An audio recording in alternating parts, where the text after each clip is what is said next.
Imagine this. You wake up, get ready for work or school, and open your wallet. But there is a little problem. A very realistic problem. You only have one $10 bill inside. No credit cards, no mobile banking, no digital payments. Just $10. I'm Rose, and this is English Through Situations. And I'm Jack. Today, we are doing a fun thought experiment. We are asking a very practical question. What would you do if you had only $10 for a whole day? I love this topic. It sounds simple, but when you really think about it, $10 disappears very quickly. Exactly. This scenario forces us to look at our daily habits. What do we actually need to survive the day? And what are just extras? And more importantly for our listeners, this is a great way to practice everyday English. We are going to learn how to talk about money, choices, and priorities. So let's set up the rules for today's situation. We need some rules, right, Rose? We definitely need rules. Otherwise, someone will just say, I will stay in bed all day and spend $0. Exactly. That is cheating. So, rule number 1. You must leave your house for at least 8 hours. You have to be out in the city. Okay, 8 hours outside. That means I need energy. What is rule number 2? Rule number 2. You have to eat at least 2 meals. You cannot just starve yourself to save money. 2 meals with $10. Wow. In many cities, $10 cannot even buy one decent lunch at a restaurant. That is the challenge. And rule number 3. You cannot ask friends for money, and you cannot borrow anything. You are on your own. Okay, 8 hours outside, 2 meals, no borrowing, and only $10 in my pocket. This is going to be tough. It is. When you are on a tight budget, every single coin matters. To be on a tight budget means you have very little money to spend. I am definitely on a tight budget in this scenario. Let's talk about the morning. Usually, the first thing I do when I leave the house is buy a coffee. I knew you would mention coffee. How much does your usual coffee cost? Well, if I go to my favorite cafe, a latte is about $4.50. $4.50? Rose, if you buy that coffee, you only have $5.50 left for the rest of the day. And you still need to eat 2 meals. I know, but coffee is my priority in the morning. A priority is the most important thing that you want to do or have. But is it a smart priority? If you spend almost half your budget on a drink, you might run out of money later. To run out of money means to use all your money so you have nothing left. You make a good point, Jack. If I run out of money by 2 p.m., the rest of the day will be terrible. So, what is your new plan? You are standing on the street. It is 8 a.m. You have $10. What is your first move? Okay, I have to compromise. To compromise means to accept something slightly different from what you really want, to find a middle ground. Good word. So, how are you compromising? I will skip the expensive cafe. Instead, I will go to a local bakery or a convenience store. I can buy a simple black coffee and a fresh bread roll. How much would that cost? Maybe $2 for the coffee and $1 for the bread. So $3 total. That is much better. You have spent $3. You have $7 left. And you have had a small breakfast. Yes, I feel quite proud of myself. What about you, Jack? What is your strategy? My strategy is completely different. I am not going to a bakery or a cafe. I am going straight to a supermarket. A supermarket? Why? Because supermarkets have the best deals. A good deal is when you get a lot of value for a low price. If you buy prepared food at a cafe, you pay for the service. At a supermarket, you just pay for the food. That is very logical.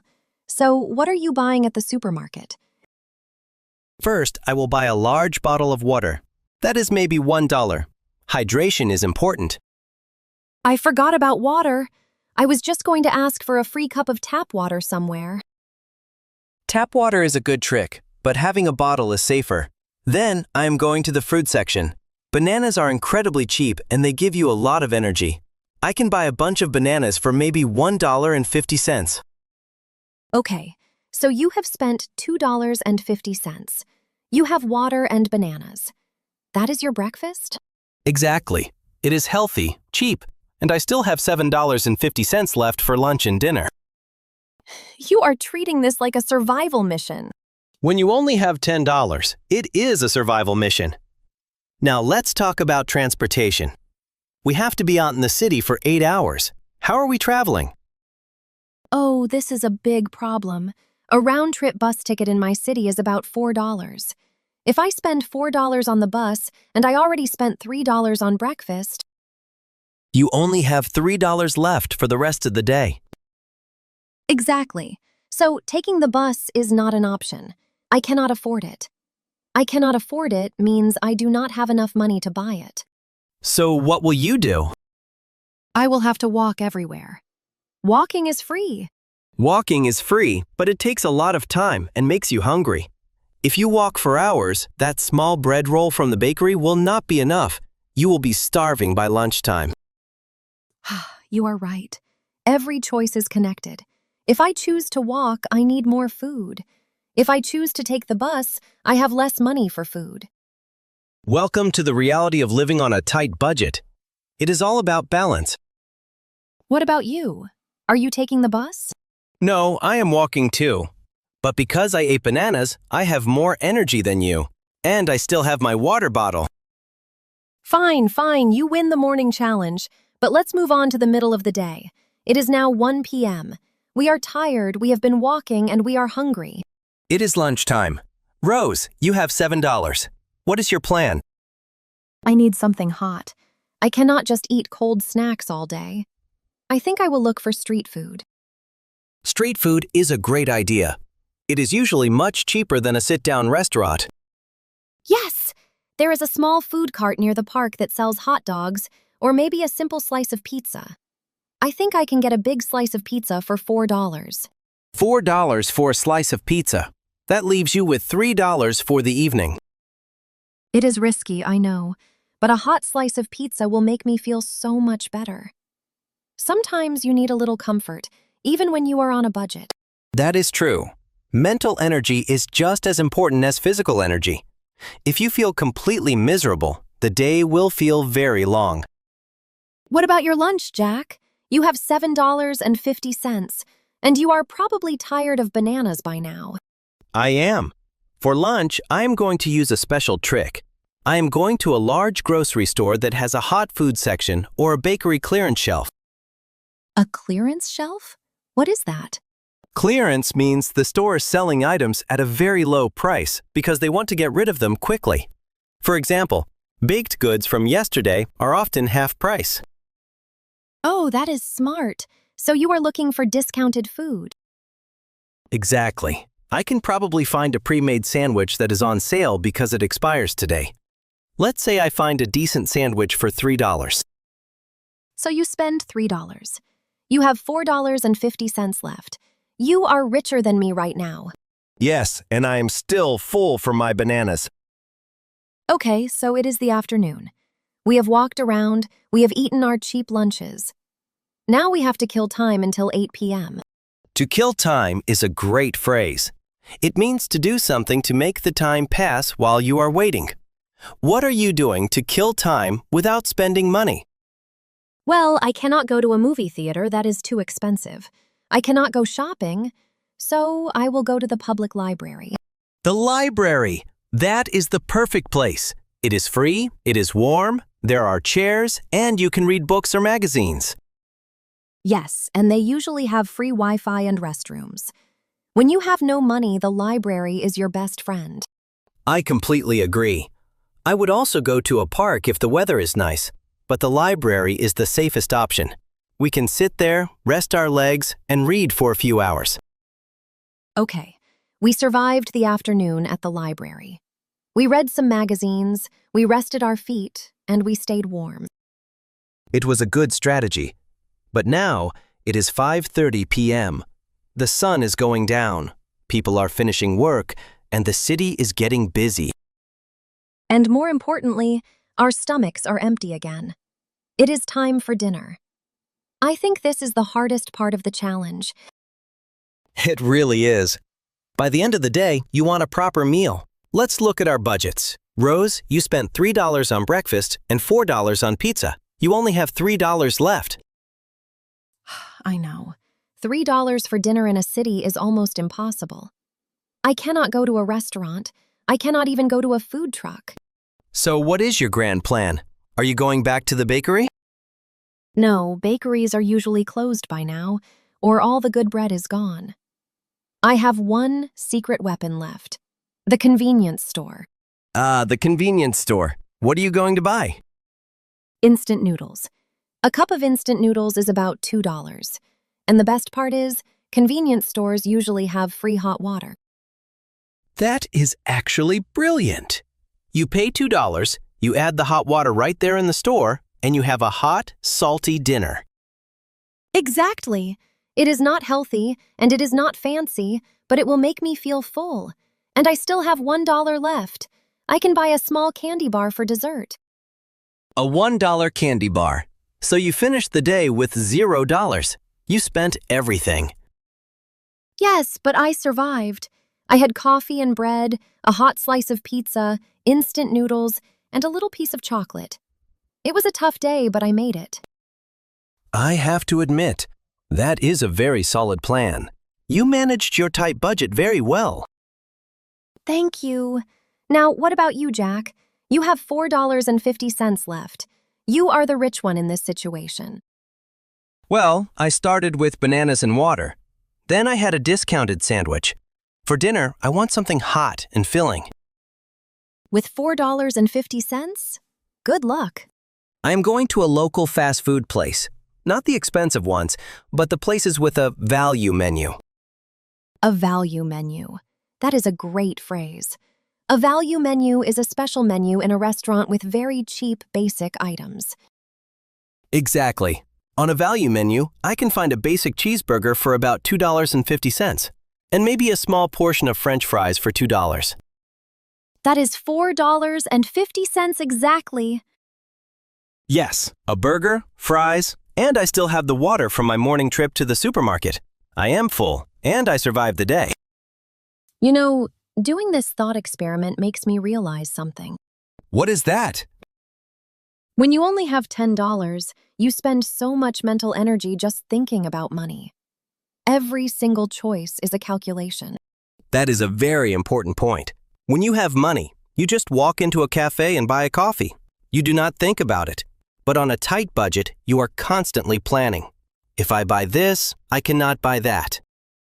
It makes you appreciate the little things. Suddenly, a free glass of water or a public bench in the park feels like a luxury. Absolutely. It is a great way to practice being grateful for what we usually take for granted. Well, we survived our imaginary $10 challenge. Now, let's move to the next part of our episode. It is time to review the vocabulary we used today. This is the language focus. Today, we talked a lot about money, choices, and survival in the city. Let's look at 5 useful phrases you can use in your daily life. Phrase number 1. To be on a tight budget.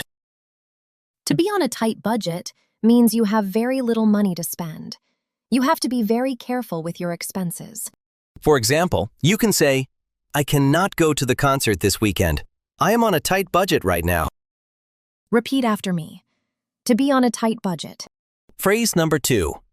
A priority. A priority is the most important thing that you need to do or have before anything else. In my morning scenario, coffee was my priority. Another example is, finding a cheap place to eat is our top priority. Repeat after me. A priority. Phrase number 3. To run out of money. This is a phrasal verb. To run out of means to finish your supply of something so you have none left. If you spend too fast, you will run out of money. You can use it for other things too. We ran out of milk, or my phone ran out of battery. Repeat after me. To run out of money. Phrase number 4. To compromise. To compromise means to accept something slightly different from what you really want, so you can reach an agreement or solve a problem. I wanted a fancy latte, but I compromised and bought a cheap black coffee. For example, we wanted to go to the beach, but it was raining, so we compromised and went to the cinema. Repeat after me. To compromise. And our last phrase, number 5, to kill time. This sounds violent, but it is not. To kill time means to do something to make the time pass while you are waiting. We went to the library to kill time before dinner. You can also say, I played games on my phone to kill time at the airport. Repeat after me. To kill time. Great job, everyone. Now it is time for our viewer question. We love hearing from you, and today's question is a fun one. We want to know your strategy. Imagine you are in your city. You have to be outside for 8 hours, and you only have the equivalent of $10. What would you do? What would you eat? How would you kill time? We want you to practice writing in English. Go to the comments section right now and write 1 or 2 sentences. You can start your sentence like this. If I had $10, I would buy, or I would go to. We read all the comments, and it is fascinating to see how people from different countries and cities would spend their $10. So today we survived the city with almost no money.